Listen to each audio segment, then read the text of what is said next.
What's up mga idol? Oftana out na kontra Saudi, kay heading nasa practice na.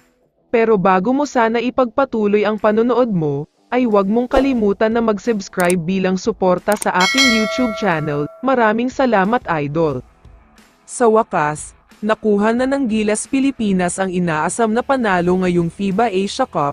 Hindi naging madali ang laban dahil as usual ay naghabol na naman sila. Umabot pa sa halos double digit ang kalamangan ng Iraq. Pero buti na lang ay nag-init at bumulusok si Papa Dwight Ramos, dahil sunod-sunod talaga ang pagpasok ng mga tira niya. Takeover mode talaga siya sa third quarter kaya biglang nakakuha sila ng 18-point lead. Naibaba man yan ng Iraq sa single-digit lead sa fourth quarter, pero biglang mabigat ang naging sagot ng Gilas Pilipinas dyan. Kaya naman nakakuha na nga sila ng first win at makakapasok na sa qualification to quarterfinals. Ang makakaharap nila sa knockout round ay ang home team na Saudi Arabia.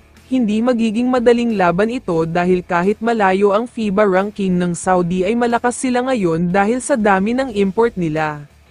Ito nga ang sinasabing unfair treatment ng FIBA sa ating mga Filipino. Dahil ang ibang lahi ay pinagbigyan nilang maging local player ang mga import talaga, pero tayo ay kahit may dugong Pinoy na ay classified as naturalized pa din.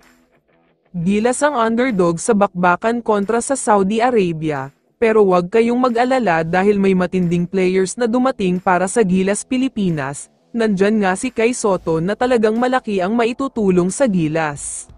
Presensya pa lang ng isang 7'4" na player sa ilalim ay nakakailang talaga ng kalaban. Paano pa kaya kung may kasama pang shooting, bilis at liksi, mukhang delikado na talaga ang Saudi dito. Isa pang to the rescue para sa Gilas ay ang napaka-shooter na si Jordan Heading. Nagkaroon ng back spasms pero ready to play na daw siya. Dumiretso nga daw sa Jeddah dahil sa Gilas call-up matapos ma-injured si Oftana. Sa tingin ko naman, kung makakapaglaro na ng tuluyan sina Heading at Sotto kontra Saudi, at least 15 to 20 ang tambak, sobrang effective kasi talaga ang sistema ni Coach Team kapag may versatile solid big man sa ilalim. Kaya naman sa paparating na laban ng Gilas Pilipinas kontra Saudi Arabia sa Martes, 12 ang madaling araw, sana ay suportahan natin ang ating mga kababayan. Kapag nanalo sila dito ay diretso quarterfinals na. Kaya naman kung ikaw ang tatanungin idol, ano ang masasabi mo sa balitang ito? I-comment mo naman ang sagot mo sa tanong na ito. So dito na nagtatapos ang video na ito. Maraming salamat sa pagsuporta at panonood mga idol. Ingat at bye-bye.